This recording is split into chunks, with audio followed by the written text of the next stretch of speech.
வணக்கம் நேர்களே, இது ஷர்மிளா டாக்கீஸ். நான் உங்கள் டாக்டர் ஷர்மிளா. மோடிக்கும் மெட்டாவுக்கும் சண்டை. அத உலகமே வேடிக்கை பார்த்துக்கிட்டு இருக்கு. அதுதான் இன்னைக்கு சுட சுட நடந்துகிட்டு இருக்கக்கூடிய மிகப்பெரிய ஒரு விவாதம். ஒரு பக்கம் பார்த்தீங்கன்னா, திருடனுக்கு தேள் கொட்டுன நிலைமையில இன்னைக்கு பிஜேபி இருக்குது. எந்த சோசியல் மீடியா மூலமாக இங்க பொலிட்டிக்கல் நரேட்டிவ கண்ட்ரோல் பண்ணணும்னு நெனச்சாங்களோ, யாரெல்லாம் எதிர்த்து பேசுறாங்களோ, அவங்களுடைய வாய்ஸஸ் எல்லாம் சைலன்ஸ் பண்ணணும்னு நெனச்சாங்களோ, இன்னைக்கு அதே சோசியல் மீடியா பிளாட்ஃபார்ம் மோடியுடைய குரலையே சைலன்ஸ் பண்ணிடுச்சு அப்படிங்கிறது அவங்களுக்கு மிகப்பெரிய ஒரு எம்பாரஸ்மெண்ட்டை ஏற்படுத்தியிருக்கு. இன்னொரு பக்கம் இதை எப்படியெல்லாம் எதிர்க்கட்சிகளுடைய சதி அப்படின்னு ஒரு நெரேட்டிவ செட் பண்ணி எம்பாரஸ்மெண்ட்ல இருந்து தப்பிக்கலாம் அப்படிங்கிற முயற்சியில மோடி அரசாங்கம் இறங்கியிருக்கு. என்ன நடந்திருக்கு அப்படிங்கிறது தான் இந்த காணொலியில நம்ம பார்க்க போறோம்.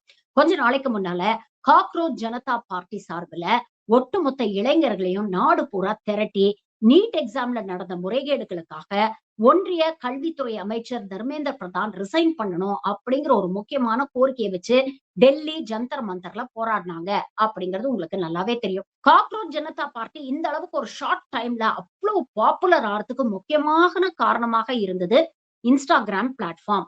இந்த இன்ஸ்டாகிராம் மூலமா தான் நீங்க பாத்தீங்கன்னா கிட்டத்தட்ட ஒரு வாரத்துல 2 கோடி சப்ஸ்கிரைபர்ஸ தாண்டி அது ஒரு மிகப்பெரிய மூவ்மெண்ட்டாக மாறி, அதுக்கப்புறம் அரசியல் களத்துல ஒரு மிகப்பெரிய போராட்டத்தை முன்னெடுத்தாங்க அப்படிங்கிறது நமக்கு தெரியும். எதற்கும் பணியாத மோடி அரசு, எதற்கும் தலைவணங்காத விஸ்வகுரு முதல் முறையாக தன்னுடைய 12 வருஷத்துல இந்த மாணவர்களுடைய போராட்டத்த தாக்கு பிடிக்க முடியாம, தன்னுடைய இன்ஸ்டாகிராம் பக்கத்துல ஒரு வீடியோவ பதிவிடுறாரு. அந்த வீடியோ மூலமா ஜென்சி இளைஞர்களை ரீச் அவுட் பண்றதுக்கு பிரதமர் மோடி முயற்சி பண்றாரு. கடுமையான போராட்டங்கள்லாம் நடக்கும் பொழுது பேசாத மோடி, இவங்க பார்லிமெண்ட்ட முற்றுகையிட போறாங்க அப்படின்னு தெரிஞ்சோனே, போலீஸ வச்சு அவங்கள அடக்க முயற்சி பண்ணாங்க. அதுவும் சரிப்பட்டு வரல. நாடு பூரா மிகப்பெரிய ஒரு கொந்தளிப்பை ஏற்படுத்தி, நாடு பூரா மற்ற மாநிலங்கள்லயும் போராட்டங்களுக்கு இது வித்திட்டது அப்படின்னு தெரிஞ்சோனே, இனிமேலும் லேட் பண்ணா நம்ம டப்பா டான்ஸ் ஆடிடும் அப்படிங்கிறத உணர்ந்து இன்ஸ்டாகிராம்ல முதல் முறையா இந்த வீடியோவ போடுறாரு. அதுவும் ரொம்ப க்ளோஸ் அப்ல வச்சு ஒரு வீடியோ. ஆ முதல்ல வந்து தர்மேந்திர பிரதான் ரிசைன் பண்றாரோ இல்லையோ, மோடி தன்னுடைய கேமராமேன ரிசைன் பண்ண வச்சிருக்கணும். இல்ல வேலைய விட்டு தூக்கியிருக்கணும். ஏன்னா அவ்வளவு மோசமா மோடிக்கு ஒரு ஆங்கிள இந்த 12 வருஷத்துல வச்சதே கிடையாது. எவ்வளவு சூப்பரா ஆங்கிள் வைப்பாங்க. எவ்வளவு ஃபில்டர்ஸ் யூஸ் பண்ணி ஒரு விஸ்வகுருவ ஒரு கெத்தா காட்டுன அந்த ஒரு நிலைமை போயி, இன்ஸ்டாகிராம்ல மோடியோட முகத்த பார்க்கும்போது அவ்வளவு பரிதாபமா இருந்தது வச்சுக்கோங்களேன். அந்த வீடியோ மூலமாக அவர் ஜென்சி கிட்ட ரீச் அவுட் பண்ண முயற்சி பண்றாரு. பாருங்க, இந்த பிரச்சனை எங்களுக்கு புரியுது. நாங்க இதுக்கு நடவடிக்கை எடுப்போம். ஃபாஸ்ட் ட்ராக் கோர்ட்ஸ் அமைச்சு, நீட் எக்ஸாம்ல நடந்த முறைகேடுகள உடனே விசாரிச்சு, தக்க தண்டனை வாங்கி குடுப்போம். பாதிக்கப்பட்ட குடும்பங்களுக்கு உரிய நிவாரணங்கள நாங்க வழங்குவோம். எங்கள நம்புங்க அப்படின்னு ஜென்சிய ரீச் அவுட் பண்ணி மோடி ஒரு வீடியோ போடுறார். இந்த வீடியோவுக்கு ஏகப்பட்ட வியூவர்ஷிப். நம்ம சங்கிங்க என்ன தப்பு கணக்கு போட்டுட்டாங்க.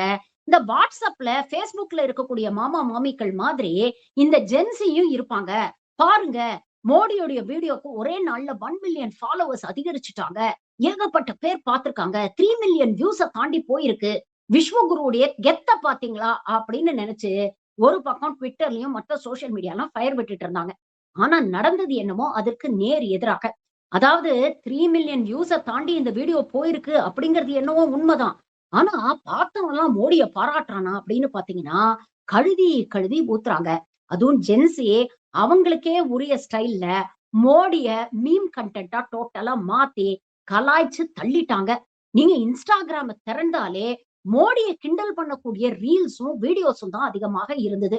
இது இன்ஸ்டாகிராமோட மட்டும் நிக்குதா அப்படின்னு பார்த்தீங்கன்னா, இன்ஸ்டாகிராம்ல இருந்து Facebookல இருந்து WhatsAppல இருந்து Twitterன்னு எல்லா சோசியல் மீடியா பிளாட்ஃபார்ம்லயும் மோடி மீம்ஸ் தான் ஒரு 2 நாளைக்கு பயங்கர பாப்புலரா போயிட்டு இருந்தது. இத பார்த்து பயந்து போன ஒன்றிய பாஜக அரசு உடனே என்ன பண்ணுவாங்க? வழக்கம் போல மெட்டாவ கான்டாக்ட் பண்ணி எந்தெந்த அப்ஜெக்ஷனபிள் வீடியோஸ் இருக்கோ அது எல்லாத்தையும் பிளாட்ஃபார்ம்ல இருந்து தூக்கு. அத எல்லாத்தையும் பிளாட்ஃபார்ம்ல பேன் பண்ணு. குறிப்பா இந்தியால இருக்கக்கூடிய சப்ஸ்கிரைபர்ஸ்க்கு அது தெரியாத மாதிரி பண்ணு அப்படின்னு உடனே வழக்கம் போல ஒரு ஆர்டர் போட்டுட்டாங்க. மெட்டாவும் வழக்கம் போல மோடி அரசாங்கத்துடைய ஆணைக்கு இணங்கி அப்ஜெக்ஷனபிள் போஸ்ட் எல்லாம் எடுத்துடுறோம் அப்படின்ற முடிவுக்கும் வந்துடுறாங்க.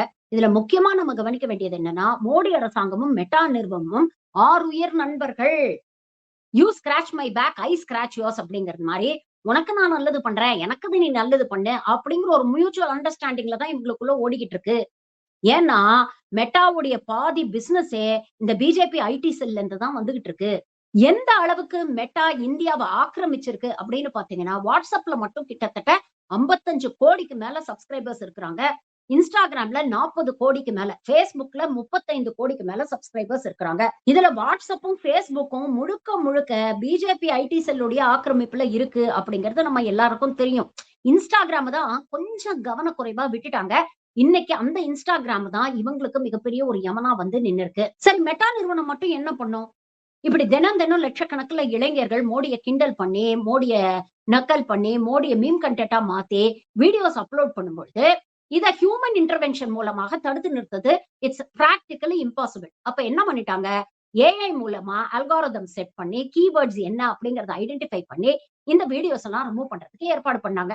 அவங்க நினைச்ச மாரியே இந்த மாதிரி மோடிய கிண்டல் பண்ணக்கூடிய, மோடியை நக்கல் அடிக்கக்கூடிய, மோடியை சிறுமைப்படுத்தக்கூடிய வீடியோஸ் எல்லாம் தொடர்ந்து ரிமூவ் பண்ணிட்டு இருந்தாங்க. லட்சக்கணக்கான வீடியோஸ் சோசியல் மீடியா பிளாட்ஃபார்ம்ஸ்ல இருந்து டிசப்பியர் ஆயிட்டு இருந்தது. அதாவது Facebook, Instagram போன்ற பிளாட்ஃபார்ம்ஸ்ல இருந்து டிசப்பியர் ஆயிட்டு இருந்தது. ஆனா இதுல என்ன ஆயிடுச்சுன்னு பாத்தீங்கன்னா, ஏஐ தப்பித்தவரே மோடி போட்டார் இல்லையா ஒரு வீடியோ, அந்த வீடியோவையே சேர்த்து ரிமூவ் பண்ணிடுச்சு, இல்ல பிளாக் பண்ணிடுச்சு. அந்த வீடியோவை ஆக்சஸ் பண்ண நினைச்சவங்களுக்கு என்ன மெசேஜ் வருதுன்னா, this video will not be available in your country due to a legal request அப்படின்னு வந்துருச்சு. இத பார்த்தோன்னே எதிர்க்கட்சிகள்லாம் இத பிடிச்சுக்கிட்டாங்க. அப்போ லீகல் ரிக்வெஸ்ட் ஏதோ அரசு தரப்புல இருந்து மெட்டாவுக்கு போயிருக்கு. அந்த லீகல் ரிக்வெஸ்ட்க்கு உடன்பட்டு தான் மெட்டா மோடியை விமர்சனம் பண்ணக்கூடிய வீடியோஸ் எல்லாம் சோசியல் மீடியால இருந்து எடுத்துக்கிட்டு இருக்காங்க, பிளாக் பண்ணிட்டு இருக்காங்க, ரிமூவ் பண்றாங்க. அப்படி ரிமூவ் பண்ணும்பொழுது தான் தவறுதலாக மோடியுடைய வீடியோவும் ரிமூவ் ஆயிடுச்சு அப்படிங்கிற விஷயத்த சோசியல் மீடியால பேச ஆரம்பிச்சாங்க. உடனே பிஜேபி அரசாங்கம் பதறி போய் மெட்டா நிறுவனத்தை அணுக, மெட்டா நிறுவனம் என்ன பண்றாங்கன்னா, ஒரு ஃபியூ ஹவர்ஸ்க்கு அப்புறம் திரும்ப அந்த வீடியோவ அப்லோட் பண்ணிடுறாங்க. அதுக்கப்புறம் அவங்க சைட்ல இருந்து ஒரு மன்னிப்பு அறிக்கைய அவங்க வெளியிடுறாங்க. அதாவது டெக்னிக்கல் இஷ்யூஸ் காரணமாக இப்படிப்பட்ட ஒரு தவறு நடந்துருச்சு அப்படின்னு சொல்றாங்க. உடனே எதிர்க்கட்சியை சேர்ந்தவர்கள், சோசியல் மீடியா அதிகம் பயன்படுத்தக்கூடியவர்கள், டெக்னிக்கல் எக்ஸ்பர்ட்ஸ் இவங்க எல்லாம் ஒரு முக்கியமான கேள்வியை எழுப்புறாங்க. அது எப்படி டெக்னிக்கல் எரர் வர முடியும்? அப்படியே டெக்னிக்கல் எரர் வந்தாலும் ஒரு நாட்டுடைய பிரதமருடைய வெரிஃபைடு அக்கவுண்ட்ல இருக்கக்கூடிய அவருடைய வீடியோவை எப்படி டெக்னிக்கல் எரர் மூலமாக பிளாக் பண்ண முடியும்? அப்படியே பிளாக் பண்ணியிருந்தாலும் டெக்னிக்கல் எரர்ன்னு தானே மெசேஜ் வரணும். This video is not visible in your country because of a legal request அப்படின்னு எங்க இருந்து வந்தது? அப்போ மெட்டா நிறுவனம் இதுல எந்த அளவுக்கு அலட்சியமாக இருந்திருக்கு? ஒரு நாட்டுடைய பிரதமருடைய வெரிஃபைடு அக்கவுண்ட்ல இருக்கக்கூடிய வீடியோ இப்படி இருட்டடிப்பு செய்யப்படுதுன்னா, அது யார் செஞ்ச சதி வேலை? அப்போ மெட்டாக்குள்ளேயே யாரோ ஒருத்தர் சதி வேலை பண்ணியிருக்கிறாங்க அப்படிங்கிற ஒரு விஷயத்த கோதி மீடியா மூலமாக பிஜேபி அரசாங்கம் கிளப்பி விடுறாங்க. இத எதுக்கு பண்றாங்க அப்படின்னு பாத்தீங்கன்னா, இவங்க எடுக்க சொன்னது என்னவோ மோடிய விமர்சனம் பண்ணக்கூடிய வீடியோஸ். ஆனா இந்த மெட்டால இருக்கிற முட்டா பசங்க மோடி வீடியோவோட சேர்த்து எடுத்துட்டாங்க அப்படிங்கும் பொழுது, இது பிஜேபிக்கு ஒரு மிகப்பெரிய எம்பாரஸ்மென்ட் ஆயிடுச்சு. அப்போ இப்படிதான் மோடியை எதிர்த்து யாரு சோசியல் மீடியால விமர்சனம் பண்ணாலும், அதுவும் குறிப்பா ஜர்னலிஸ்ட்டா இருக்கட்டும், இல்ல இந்த மாதிரி ஸ்டூடண்ட் புரொடெஸ்ட்டா இருக்கட்டும், ஃபார்மர்ஸ் புரொடெஸ்ட்டா இருக்கட்டும், இப்படி யார் மோடியை எதிர்த்து கடுமையான விமர்சனங்கள் வச்சாலும், அவங்களுக்கு ஓரளவுக்கு சோசியல் மீடியா இன்ஃப்ளூயன்ஸ் இருக்குன்னா, அவங்களுடைய அக்கவுண்ட்ஸ்ல இருக்கக்கூடிய இந்த மாரி போஸ்ட்ஸ ஒண்ணு பிளாக் பண்றாங்க, இல்ல அக்கவுண்ட்டையே வந்து பேன் பண்றாங்க அப்படிங்கிற விஷயம் இன்னைக்கு வெளிப்படையா தெரிஞ்சு போச்சு. அப்போ இந்த அரசாங்கம் எதிர்ப்புகள் வரும்பொழுது, அந்த எதிர்ப்புகளுக்கான உண்மையான காரணம் என்ன? அப்ப அந்த பிரச்சனைகள நாம சரி செய்யணும் அப்படிங்கிறதுல கவனம் செலுத்தாம, யாரு நம்மள எதிர்த்து பதிவு போடுறாங்க? அந்த பதிவை எப்படி இருட்டடிப்பு செய்ய அவங்க வாய அடைக்கலாம் அப்படிங்கிறதுல அதிக கவனம் செலுத்துறாங்க. அப்படிங்கிற உண்மை இன்னைக்கு வெளியில வந்துருச்சு. அப்ப இதுக்கு டேமேஜ் கண்ட்ரோல் பண்ணணும் அப்படிங்கிறதுக்காக, கோதி மீடியால களத்துல இறக்கி விட்டுருக்காங்க. ஒரு பக்கம் அர்னாப் கத்துறாரு, இன்னொரு பக்கம் நவிகா குமார் கத்துறாங்க. மெட்டாவுக்கு ரொம்ப திமிரு ஜாஸ்தியா போயிடுச்சு. உடனே மெட்டாவுடைய குளோபல் ஹெட்ட சமன் பண்ணுங்க அப்படின்லாம் பேசுறாங்க. ஒன்றிய பாஜக அரசு அதையும் செஞ்சிருக்கு. மெட்டாவுடைய குளோபல் ஹெட்ட அவங்க சமன் பண்ணி விளக்கம் கேட்டிருக்கிறாங்க. அது மட்டும் இல்லாம மெய்ட்டி சார்புல பார்லிமென்ட் ஸ்டாண்டிங் கமிட்டி இந்த பிரச்சனையில உடனே விசாரிச்சு என்ன நடந்தது அப்படிங்கிற உண்மையை வெளியில கொண்டு வந்து தகுந்த நடவடிக்கை எடுக்கணும் அப்படின்னு சொல்லியிருக்காங்க. ஆகஸ்ட் 3ஆம் தேதி அதற்கான விசாரணைய மெட்டா நிறுவனத்தோட இந்த பார்லிமென்ட் ஸ்டாண்டிங் கமிட்டி பண்ண போறாங்க. அது மட்டும் இல்லாம கோதி மீடியா மூலமாக புதுசா ஒரு கான்ஸ்பிரசி தியரியும் களத்துல இறக்கி விட்டுருக்காங்க. அதாவது மெட்டால இருக்கக்கூடிய முக்கியமான நிறுவனர்கள் எல்லாரும் பாத்தீங்கன்னா காங்கிரஸோட லிங்க் ஆனவங்க. அதனால ஒட்டுமொத்த மெட்டாங்கிற சோசியல் மீடியா பிளாட்ஃபார்மும் இன்னைக்கு காங்கிரஸ் உடைய கண்ட்ரோல் ரூமா மாறிடுச்சு. பாருங்க, head of public policy Aman Jain என்பவர் எக்ஸ் காங்கிரஸ் அட்வைசரா இருந்தாரு. மினிஸ்ட்ரி ஆஃப் யூத் அஃபேர்ஸ் 2013-14 உடைய அட்வைசரா இருந்தாரு.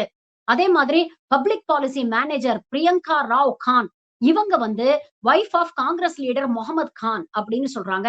அதே மாதிரி Shashank Shah content policy manager மெட்டாவோட, இவர் LAMP fellow to Congress leader Ashwini Kumar ex law மினிஸ்டருடைய ஒரு உதவியாளராக இவர் பணிபுரிந்திருக்கிறாரு. இப்படி ஒட்டுமொத்த காங்கிரஸ் ஆளுங்க அங்க இருக்கிறதுனாலதான் தெரிஞ்சே மோடிக்கு எதிராக ஏகப்பட்ட பதிவுகளை பேஸ்புக்லயும் இன்ஸ்டாகிராம்லயும் கிளப்பி விட்டு இருக்கிறாங்க. இந்த காக்ரோச் ஜனதா பார்ட்டியே காங்கிரஸ் உடைய ஆதரவோட தான் செயல்பட்டுக்கிட்டு இருக்கு. இதுக்கு பாகிஸ்தான்ல இருந்து ஃபண்ட் வருது, சைனால இருந்து ஃபண்ட் வருது, அமெரிக்கால ஜார்ஜ் சோரோஸ் கிட்ட இருந்து ஃபண்ட் வருது. இப்படி எண்ணற்ற கான்ஸ்பிரசி தியரிஸ சோசியல் மீடியால கிளப்பி விட்டுட்டு இருக்காங்க. ஆனா எவ்வளவு பெரிய வேடிக்கை பாருங்க.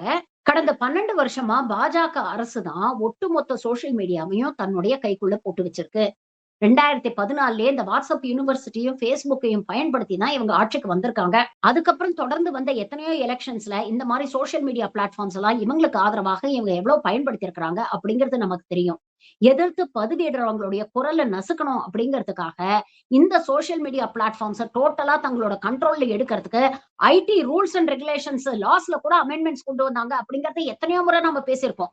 இன்னைக்கு ஒன்றிய பாஜக அரசு நினைச்சதுன்னா சோசியல் மீடியா யூஸ் பண்றவங்க வீட்டு பெட்ரூம் வரைக்கும் அவங்களால இந்த போன் மூலமாக என்ன நடக்குது அப்படிங்கறத தெரிஞ்சுக்க முடியும்.